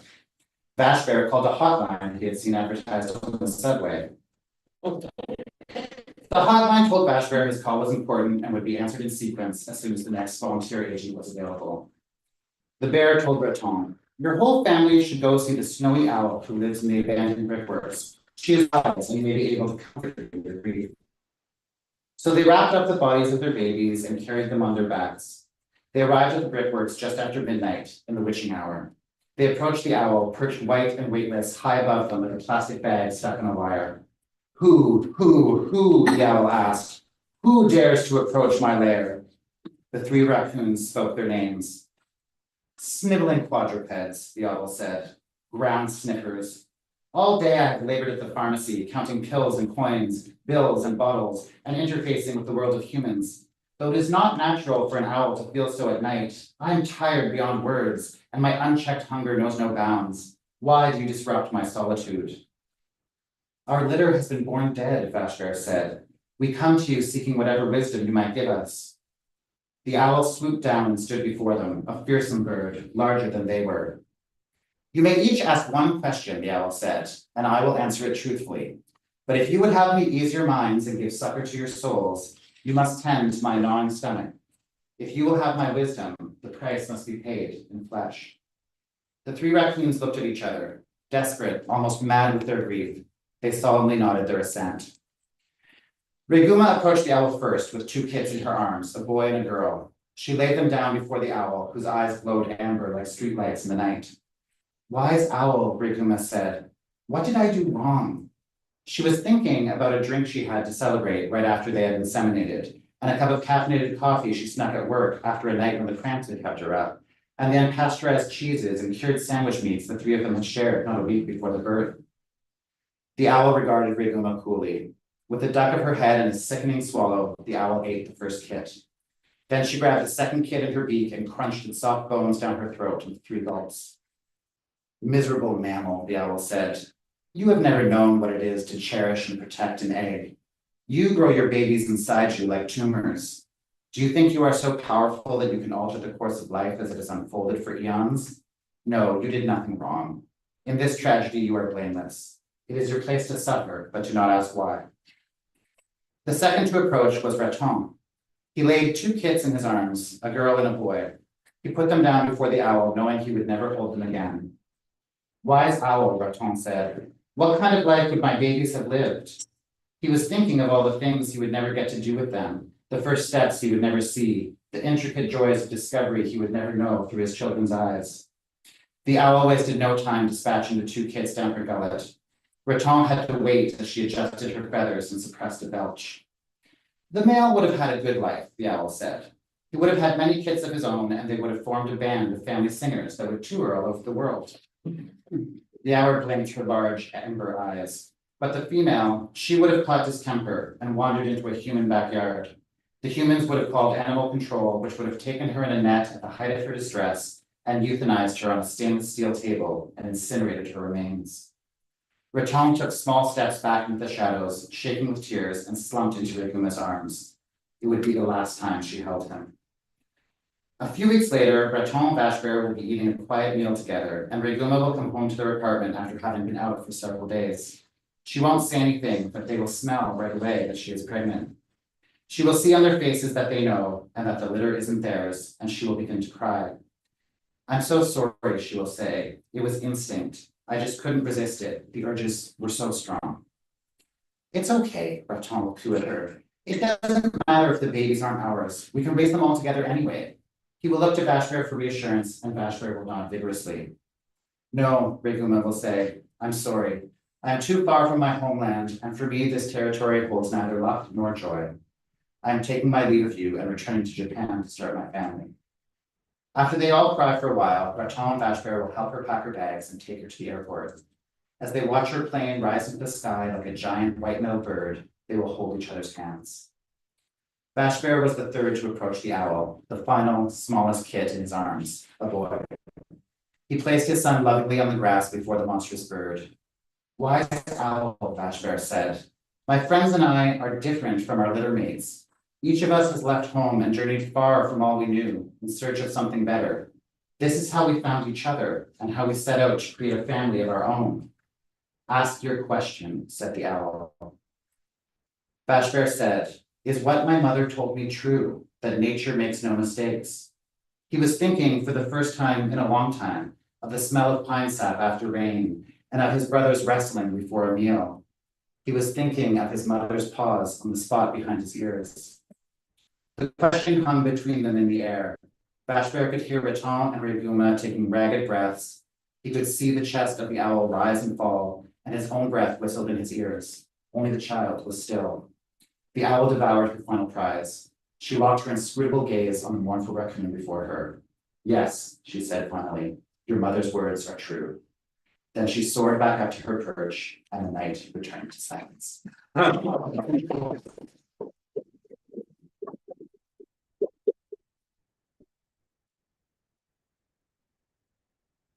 not crying, it's fine. It was a different story that actually made me cry this. So, looks like we're having a little bit of technical difficulty, but we need to get you back up here for the questions anyway. If the two virtual people will be here, I guess, here and here, it would be good for where you here.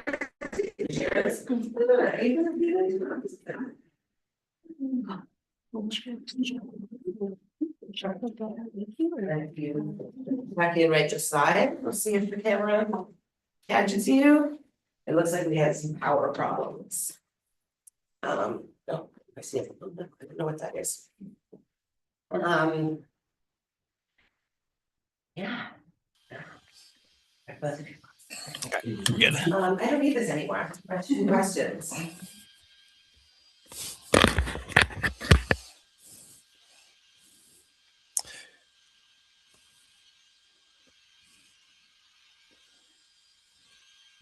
There we go.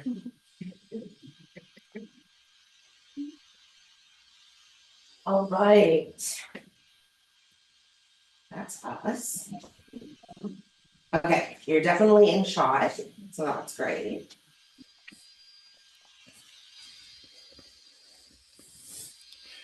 Okay, if you've all had a chance to think of your questions now, right? Great readings, everybody. Awesome readings. Questions, any online? It's also self-explanatory.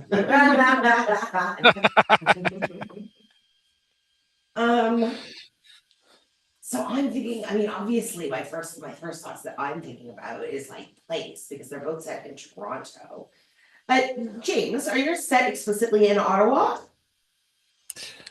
Not always, often in and around Ottawa, in and around a fictionalized version of Cornwall.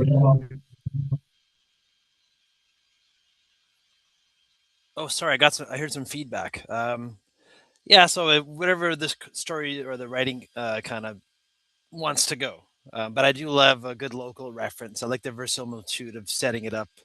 Like I've got a story in Fear Itself where a guy is driving from Ottawa to Cornwall, and then he rounds takes a turn and passes a farmhouse where there's a giant, and then the rest of the story, this giant is chasing him down the back roads on the way to Cornwall. So that was a hootenanny to write. Yeah.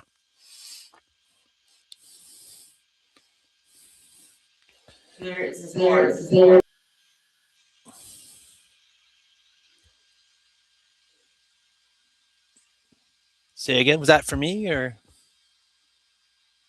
You gotta repeat the question. Okay. So I'm talking about place, like what does it mean to you to set something in a place versus what does it mean to you to imagine a fictional place or to write about a place where you've been but haven't lived, and how do you breathe, I don't know, breathe life into those places and bring your thoughts and your feelings and your emotions about those places to it. Yeah.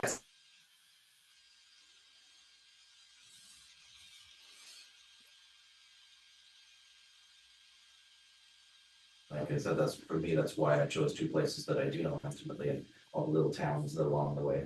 But I mean, I'm in the middle of writing a speculative fiction novel. It's my first time trying to write something set in another planet in sci-fi. And so that's a whole other thing. I can make up whatever I want, so I have to be careful about what I decide to make up to try to make it realistic. But the intimacy of the place that you know is, I mean, that's the cardinal rule. When you want to be a writer, the first thing you should do is write what you know, and then move on to to other things. But in my case, it had a purpose because there's not a lot of stuff written of that kind about where I live or where I lived. And so I used Toronto as the villain in my book, but I'm very affectionate about Toronto. I hate driving here. It's gotten a lot worse since I left. I can see. Yeah, the intimacy is the value of it. It's a character. It's a person you know. Yeah, I was gonna say, I love when location becomes character in book, and to set with my accountability. Yeah, I'm not sure. I have really complicated feelings about Toronto, so that is like makes it a good source to write about too. I think Toronto's the villain in my work too. Maybe not that story, but like that story was largely about like the tension between the urban and the rural, and there's so much queer experience about leaving rural areas to go to the city. So that was kind of central, and it just made sense for it to be Toronto to like sort of contrast Ontario North kind of thing. It really works with the raccoons. Yeah, that too. Like there's so many raccoons in Toronto. There's so much. They always pop up in novels about Toronto. Some of my best friends were raccoons.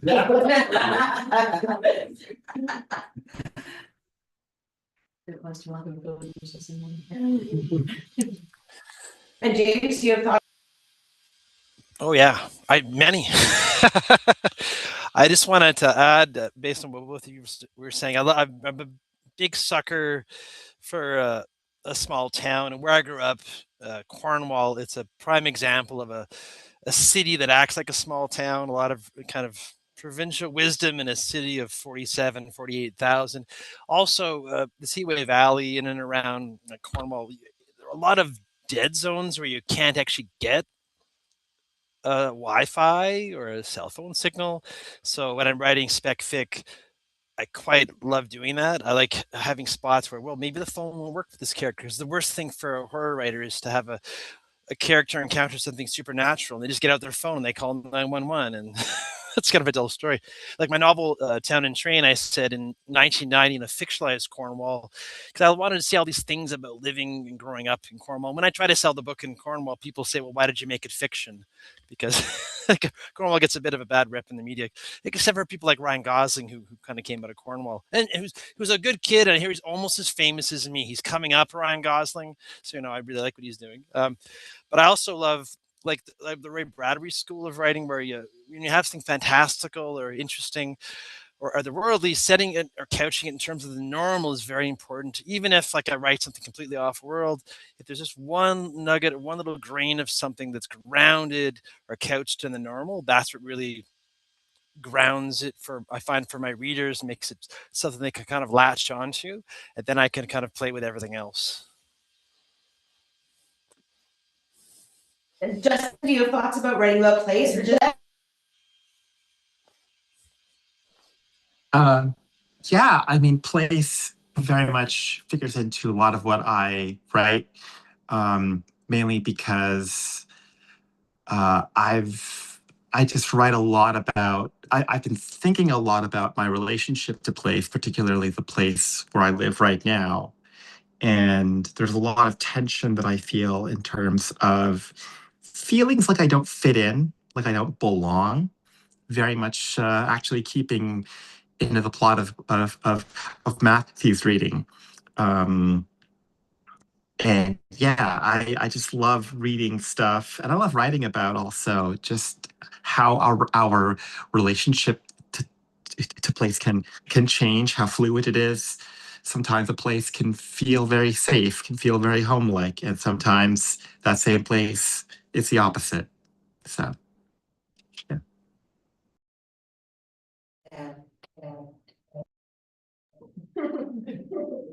Okay, you should just give maybe a thumbs up when it's safe to talk in the room and then, yeah, okay. Is there anything online? YouTube comments? No, someone just put an emoji of a ghost at a cell phone. I know every time I go up north, it's something about when you start getting to the rock cuts on the highway, so I'm like, a part of me is like, this is home. And then a part of me is like, but remember how you ran away from home because they hated you because you were gay? Yeah, it's hard. Other questions? Yeah. How does humor ground your story writing? And who in your life inspires, like, say, the humorous and the more fun parts, positive parts that help you keep writing? Well, I mean, you probably have figured out by this point that my writing isn't very humorous. There's a few jokes in the book, and you know me, and we're friends, and you know that I'm humorous all the time. But my writing is a place where I'm definitely serious and beat people over the head with meaning. So I'm actually looking forward to trying to write something funny someday. I'm not thinking about some things like that. So, but I love humorous books. That's the funny thing. But this same with the music that I write. It's way too serious. So the question isn't for me actually. He's for somebody who's actually funny.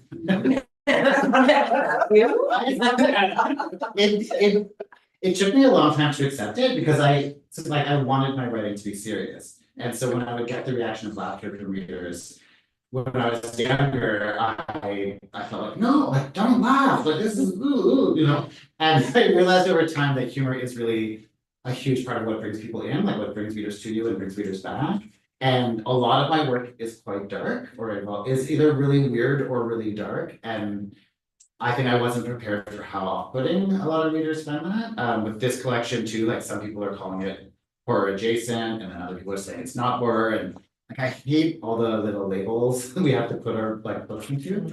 But I just feel like humor is a balm to all of that, and like people can accept the sort of darker themes or the darker things that happen if there's some thoughts around the way. So now I make more of an effort to sort of own it and bring it in.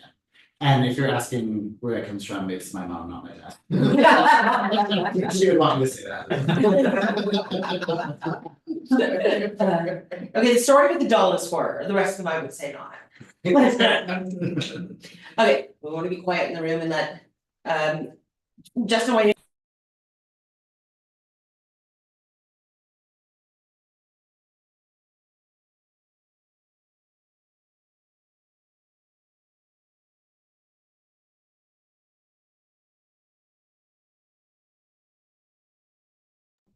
Sorry, I don't think I caught the question. Are we answering the question about humor? Yes, we are. Yeah. So to be brutally honest, humor is not something that I've really thought about in my writing. I write creative nonfiction, and so I've been writing a lot about very emotionally intense experiences with regards to kind of my own journey of self discovery. But what I do enjoy is stories that really talk about the the absurdity of life and the absurdity of how just seemingly random things happen that just create contrasts that just seem so incredulous and so absurd. And so, I mean, Vonnegut comes to mind as someone who did that a lot, who I really enjoyed. And I have thought about doing something with a little more levity. I think because a lot of the pieces that I write are just pieces that are just really angry. I'm just a really angry person in my writing. I'm not that angry in real life, honest. Well, maybe, but yeah, I think what I would love to explore more in my writing is just looking at those absurdities, looking at those surreal oddities of life that just make you really that just make you think, but just about just how weird life really is and just how weird people really are. Like there's a piece I'm working on right now where I was flying to see my partner in Vietnam, and I had a rather racist interaction with someone, with a couple, and that left me like for the next 8 hours on the flight just fuming. And then I get to Taipei where I have my connecting flight, and I thought, surely this wouldn't happen to me again. Well, gentle reader, it did, but it just in a very random, in a very, very weird way. And so just, yeah, I mean, I personally associate comedy with like just those associated oddities, just those weird quirks of human nature and society and structures. You know, Pratchett is just someone who comes to mind as a perennial example of that, which reminds me I need to read more Pratchett. So.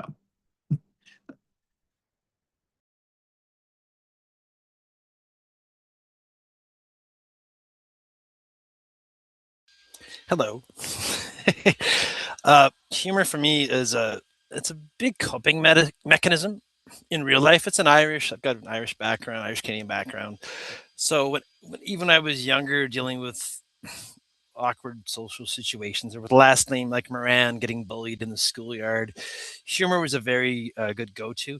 And in my work, I tend to have humor because characters are often dealing with things, whether it's a literary story, or sci-fi, fantasy, or horror. Like in Town and Train, like there's a lot of kind of humor I write kind of stuff that's kind of like Leonard Cohen said, like there's a crack in the darkness where the light gets through, and the humor for me is that ray of light. There's a scene that I really enjoyed doing in Town and Train, where things are going badly for all my characters, and all these weird things are happening in Brandon, which is my fictional version of Cornwall. And I've got the scene set at the cop shop, the police station. The phones are ringing, everyone's calling with the weird things happening all over town. And I have one character calling up a desk kind of sergeant, and they're complaining that they got attacked in the gay cruising area down by the waterfront in the civic complex in Lamoureux Park. And so then the sergeant's taking a description, and you don't hear the caller's complaint, but you hear the sergeant kind of taking the complaint. Okay, so they look like this, and they were wearing a bowler hat, and they attacked you, and you okay? And okay, and then you think, okay, this is just taking notes, and then you hear the sergeant say, "Oh no, sorry, I'm not single. Actually, no, I'm actually not available. But thanks for your offer." So the guy's trying to get the number of the desk sergeant.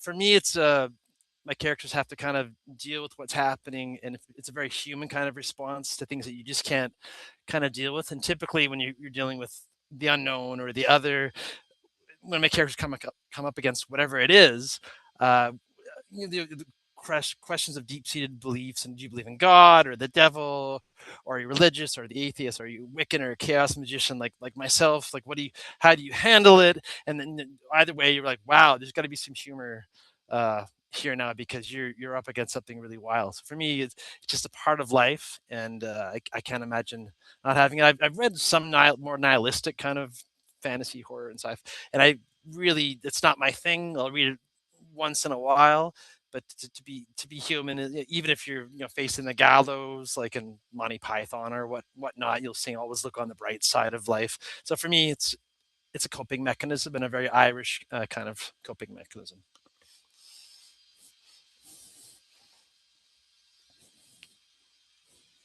Rate how funny your work actually is. The formatting and all of that, it really works. Yeah, you had a question? So I spent a ton of time, trying to get the details of actual places and actual moments to be, correct. And I'm just wondering, you guys are writing from, a lot of you guys are writing from fantastical points of view or from speculative points of view. I was wondering how you felt that, what the challenges are with that, how it frees you to talk about things you couldn't maybe talk about if it was about a real place and a real time. So help this realistic writer understand how to use fantasy or speculative. No, for me and my work, it's places that we know, but in a different context. But I still had to think about what those places were really like so that I can imagine them destroyed. And a lot of people kind of enjoy looking at like fantastic pictures of like, what would Toronto look like in ruins? And, we don't actually want to live that, but we love looking at the pictures of the vines growing. So, I picked places that I had been through, like there's a little town called South River. Well, what's in South River? There's a brewery and it's a distillery, and that's what they like up there, breweries and distilleries. And so I thought, well, let's go there. Let's build the destroyed South River. Let's then have the character go home there. Whatever. That was the fun of it for me, like the pleasure I took in the project, which was otherwise very serious. So realism was still important in that speculative context. If you're writing something fantastical, I still think that it has to have an internal logic. Like I'm an editor, so I tell my clients who are writing fantasies and stuff all the time. Things can't come out of the blue and places can't be real and they can't not have an internal logic. We can build a city. Well, what is the infrastructure of this city and how does this society run and all that stuff? And they don't necessarily think about that. They just want to create stuff. But if you create a separate document where you build your entire civilization, and you can drop little bits of that into your story as you go, you're going to have a really rich and detailed story in terms of setting and all the other details. I think it's very important. Yeah, I would agree. Like, I'm not sure. I'm trying to think. Like, I think for me, it's not often the place that brings in the supernatural or the surreal stuff. I do think like accuracy and detail is important, and like even more so sometimes when you're adding a speculative element because like it helps ground it and have that internal logic you're talking about. What I love about cities too, and what makes them feel magical to me is that they sort of encompass this constant change. Like this area has changed so much in the past 10 years, but almost any neighborhood is like that. And when you've lived somewhere or visited somewhere again and again, you see that change over time, and you can remember like, oh, this is a Tim Hortons, but it used to be a hat shop, but it used to be a bar. And like what happens to that energy that's there and those things that happen there. And I feel like that flavor can maybe come into the story and stuff like that. But I do like my speculative things to have a link, like a thematic link or whatever. One of the other stories in the book is about dating a centaur, and that came from Grindr and how people's profiles pictures were just their torsos. One of them were horse legs under there. Yeah. And I have another one that's set in a town, but it's historical, and it's the town that my grandfather grew up in, and there was a mine there and a lot of tragedy there. So again, that sort of like blood in the earth, I feel like is where the magic comes from in that one, because it's removed from me through family stories. But so there's like research I can do and real things I can find out, but that's not the heart of the story, the beating heart of the story. So it's kind of playing with the tension back and forth. Yeah. Okay, quiet in the room while we get James on. Hooray! Okay, I love what you're saying. For me, I struggled when I was doing my novel Town in Train because I wanted everything to be so realistic, but I also wanted to play with the geography and bend the rules. So that was a big struggle with my first book. And now that I'm kind of doing a follow-up that's set years later, I'm debating whether to go like, like Neil Gaiman's, doesn't have such a great name now, but he's got a real knack for like, here, he'll set up a thing and right from the the first sentence. Okay, American Gods, this is fantastical. You're gonna go. So I kind of struggle with like how much is too much fantastical and what's not enough. But I mainly subscribe to the idea of like the philosophy of Stephen King, which is the writing is like a what if. So what if you just take this one thing and you change it just ever so slightly? Like in my collection, Fear Itself, I've got a story called Living Under the Conditions, and it's about a character going for a job interview, and it's set in Ottawa, but slightly in the future, and the conditions in question are the 32 conditions that permit human life on Earth, because uh, America messed with a wormhole about a year ago. All these constant laws of physics are changing. So gravity's changing or stopping, or we're mashing one era with the prehistoric era. So I had this whole kind of weird kind of Ottawa setting, which is familiar but utterly alien too. My character was having a lot of trouble coping with that, and he was going to this job interview. He couldn't seem to hold down a job, but he also had trouble with the fact, oh, gravity's not working again. Oh, there are dinosaurs over here again. Oh, now we don't have oxygen. Like, what do we do? So I had a lot of fun with that.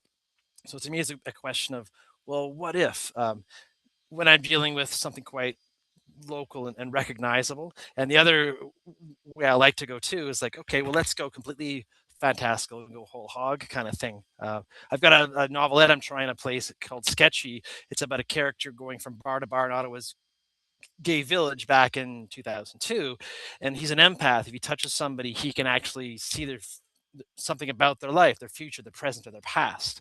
And so he's trying to capture rather a serial killer. You're not sure what he's going to do if he catches a serial killer. And I wrote this before the whole serial killer story came out of Toronto's queer village. I actually wrote it before that actually came out in the news years ago. And at one point, he actually puts his hand against a red brick building, like on Bank Street, and he sees the past of that building before it was even a building, and before the street was a street and the giant insects, and then it was marshland, then it was ocean, then everything else. So I had a lot of kind of fun playing with that, like, oh, he can look into the past as well as the future kind of thing. So for me, the fantastical, it's a really fun game, but it's either I go completely into it or I kind of do the what if game. Well, this is make it just familiar enough, because I have to feel like, okay, there's something in this that I can kind of latch onto, and then I can go from there. But I really enjoy playing with that. Yourself, Justin? Yeah, I mean, this is a question that I think about a lot as a CNF writer, because there's a lot when I'm mining my own memories, my own emotions for experiences to write about. I don't remember everything in exact journalistic detail. This is something that a lot of CNF writers and memoir writers definitely in our community we ask a lot about. We ask about that a lot. We talk about it, and one of the things that I've been probing a lot is the kind of field technique of speculative memoir, where we ask ourselves, what if this happened instead of this? What if I'd been born in a different context, in a different place, to different parents even? Lorraine Herring's book, A Constellation of Stars, I think, where, or is it Constellation of Crows, where she basically reimagines her dead father as a crow, and she's having conversations with her father about her life in that form. That's one of my favorite examples. I've got a few drafts that are kind of veering into that territory, kind of asking the question of what if I had been in a different context. And yeah, I think that it really provides such a rich way for us to engage our own personal experience, and to reflect. I think most importantly, to reflect on our memories, on our experiences. And that's a huge part of the memoir, of the creative nonfiction writing process.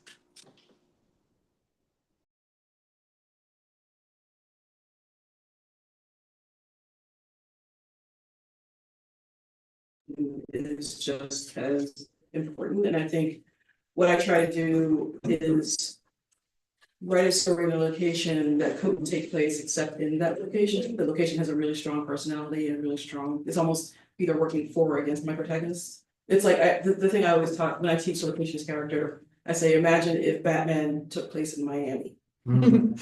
It wouldn't work. So it has to be in Gotham, right? So that's what I try to do when I'm world building. Yeah, I think you have to think of it as a character as Mhm. well. Okay, we have one last question that we'd like to ask at the end of every question period, and so I'm gonna ask for you to answer it too. So. Just one, not multiple, one book that you would recommend that everybody read. Ideally, something you read, something recently, doesn't have to be published recently, not your own. Okay, I can start. It's a novel called Cuckoo. I never know whether to say cuckoo or cuckoo, but Cuckoo, Cuckoo, by Gretchen Felker Martin. She's a trans horror writer. This is like her first novel that I read, but it's not her first. She has a new one out. Anyway, I loved it. It blew me away. It was so original and fresh. And it's basically about a group of queer and gender diverse teenagers who are sent to like basically a conversion camp when they're teens. So most of the, like, anyway, I won't give too much away, but it's a bunch of queer teens at a conversion camp, and there's a supernatural horror element to it. And it was fantastic. I read that one. There's some body horror going on there. So I'll cheat. Part of the inspiration for my writing this particular series, Olivia series, is a 5 or 6 book series called Earthsea by Ursula. Yeah. I treat it as kind of one long narrative, and it starts off, she's kind of feeling her way with the almost like a Tolkien thing in the first book or two.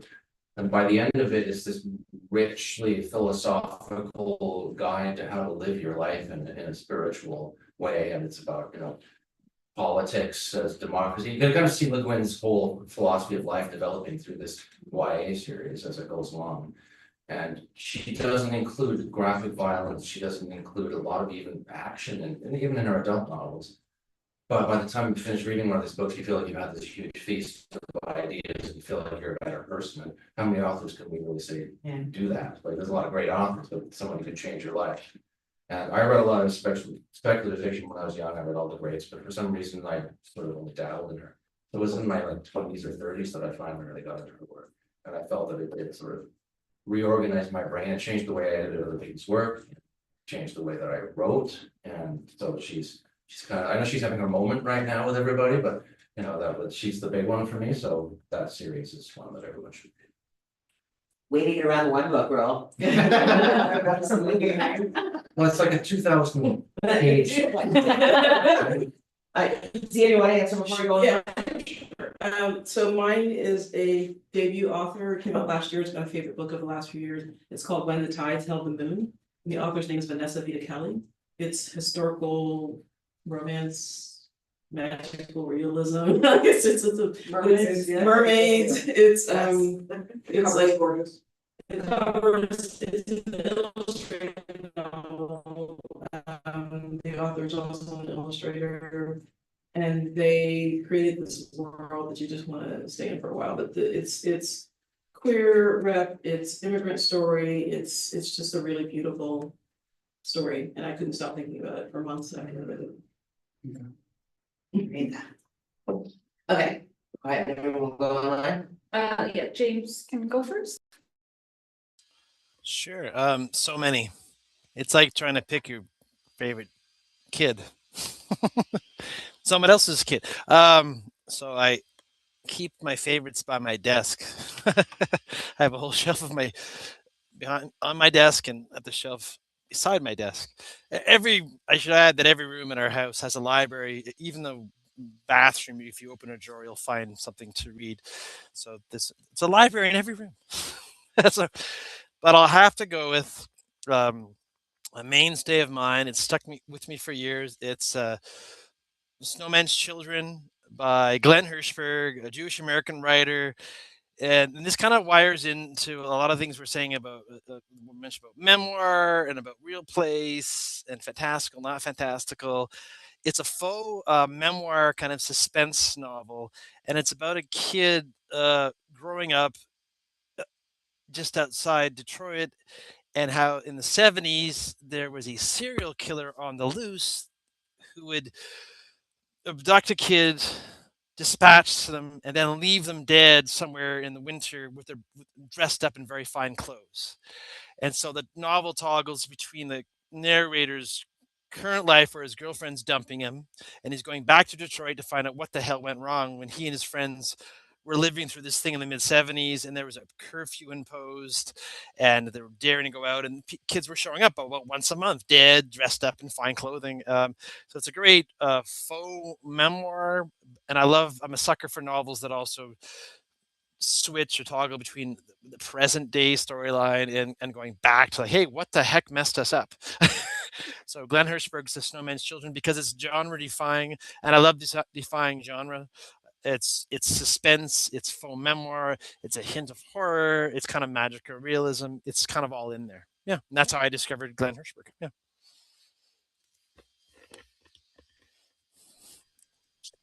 Thank you so much for that, James. I totally want to check that out. Yeah. Yeah, as James said, so many books, so many things.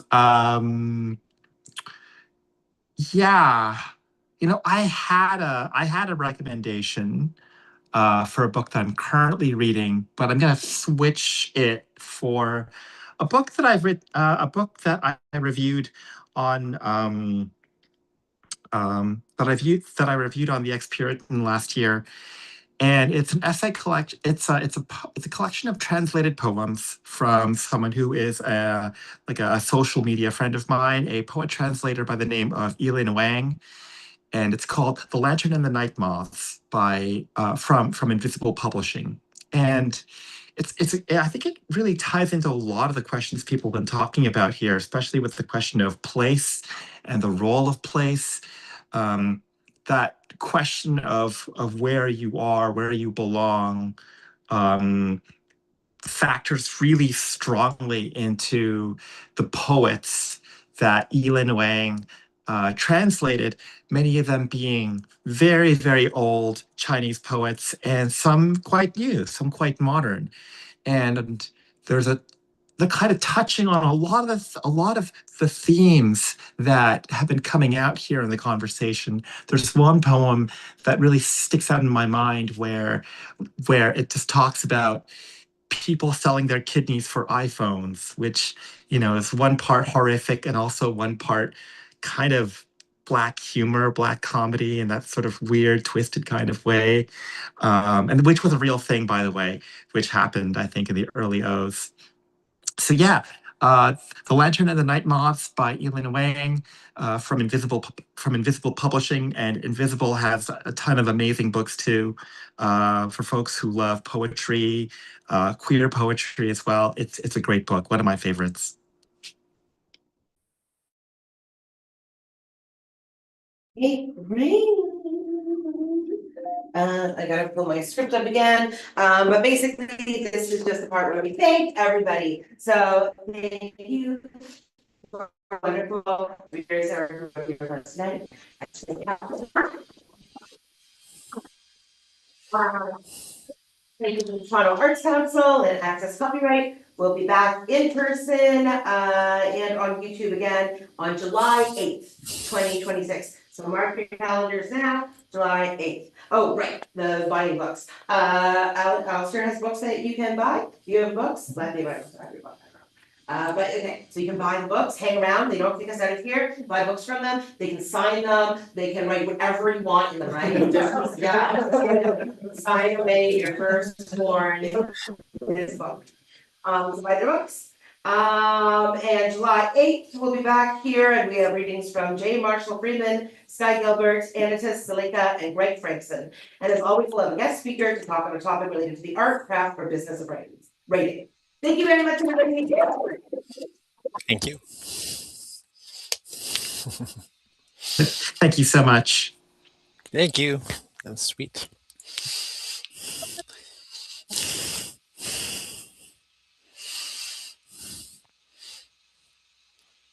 Oh.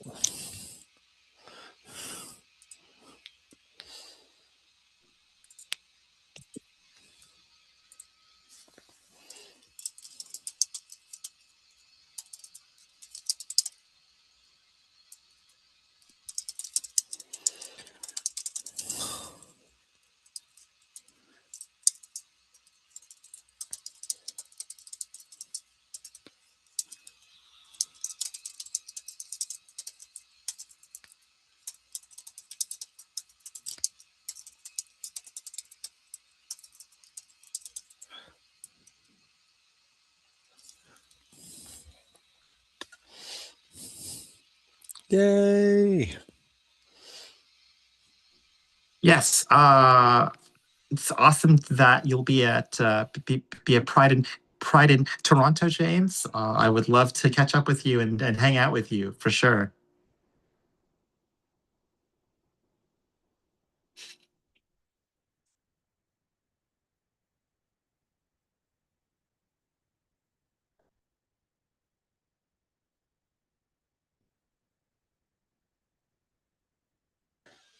Oh, sorry, you couldn't hear me.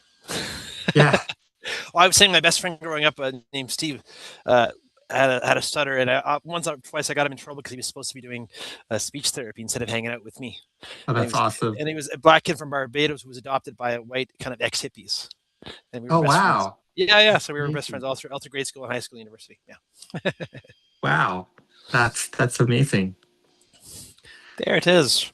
Yeah, well, it was great, great sharing this experience with you, James. I got to run, Yeah, but me too. yeah, I get it. I'll see you. I'll see you in person next time we yeah, see each other in person.